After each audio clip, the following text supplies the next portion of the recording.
ప్రజలకు ప్రభుత్వానికి మధ్య వారధిగా ఉంటూ నిత్యం అభివృద్ధి పనులపై కృషి చేస్తున్న దుబ్బాక నియోజకవర్గ కాంగ్రెస్ పార్టీ ఇన్ఛార్జ్ చెరుకు శ్రీనివాసరెడ్డిపై బీఆర్ఎస్ నాయకులు ఆరోపణలు చేయడం సిగ్గుచేటని ఆ పార్టీ మండల అధ్యక్షుడు అక్కం స్వామి విమర్శించారు.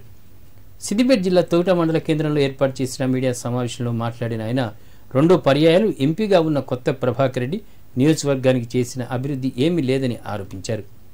ముఖ్యమంత్రి రేవంత్ రెడ్డి సహకారంతో FDF నిధులు ద్వారా తోట మండలానికి 3,33,00,000 మంజూరు చేయించిన ఘనత చెరుకు శ్రీనివాసరెడ్డిదేని అన్నారు. స్థానిక ఎంపీపీ స్పెషల్ ఆఫీసర్ల ఆధ్వర్యంలో అభివృద్ధి పనులకు శంకుస్థాపన జరిగితే కావాలని చెప్పి చెరుకు శ్రీనివాసరెడ్డిపై నిందలు వేసే విధంగా బీఆర్ఎస్ నాయకులు మాట్లాడితే సహించేది లేదని హెచ్చరించారు. గత ప్రభుత్వ హయాంలో ఏ అభివృద్ధి పనులు చేశారో తెలపాలని దుబ్బాక ఎమ్మెల్యే కొత్త ప్రభాకర్ రెడ్డికి సవాల్ విసిరారు. టీఆర్ఎస్ పార్టీ నాయకులు అనవసరమైనటువంటి దుష్ప్రచారాలు చేయడం జరుగుతుంది. ఆ దుష్ప్రచారాలను వెంటనే మానుకోండి. ఎందుకంటే గతంలో అప్పటి ముఖ్యమంత్రిగా ఉన్నటువంటి కేసీఆర్ గారు వచ్చినప్పుడు మాత్రమే SDF నిధులను మంజూరు చేయడం జరిగింది. అది మర్చిపోయి గతంలో ఎంపీగా ఉన్నటువంటి 2 సార్లు పనిచేసినటువంటి కొత్త ప్రభాకర్ రెడ్డి గారు ఎక్కడ కూడా అభివృద్ధి పనులను చేయక ఈరోజు కాంగ్రెస్ పార్టీ సీనన్న నేతృత్వంలో ఇక్కడ జరిగినటువంటి అభివృద్ధి పనులను ఓర్వలేకనే మా పైన అనవసరమైనటువంటి బదనాం చేస్తున్నారు. ఇక్కడ నుంచైనా మీరు నిన్న తౌటా మండలంలో 3,33,00,000కు నిధులు మంజూరు చేయించుకొని వాటికి పనులు చేయడం జరుగుతుంది.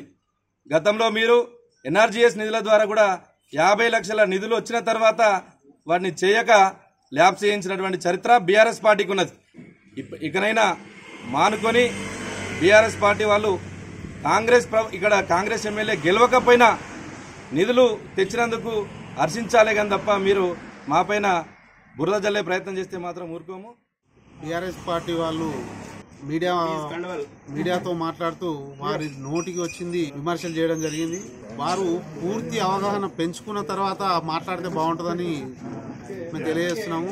ఎక్కడ కూడా వాళ్ళ నిధిలో వాళ్ళ ప్రభుత్వం ఇచ్చిన నిధిలో కావు.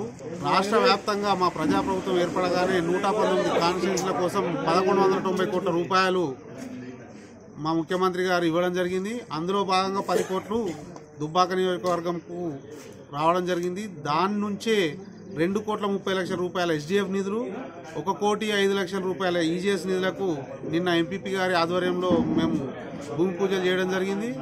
మీకు చేతనైతే ఇంకో 3.5 కోట్లు మీ ఎమ్మెల్యేని తీసుకొచ్చి ఈ తోట నియోజకవర్గంలో పనులు చేయండి, మేము స్వాగతిస్తాం. మీలాగా అనవసరమైన విమర్శలు చేయం. అది చేత కాకుండా పని చేసే వాళ్ళ మీద వచ్చి అనవసరమైన విమర్శలు చేస్తే చూస్తూ ఊరుకోము.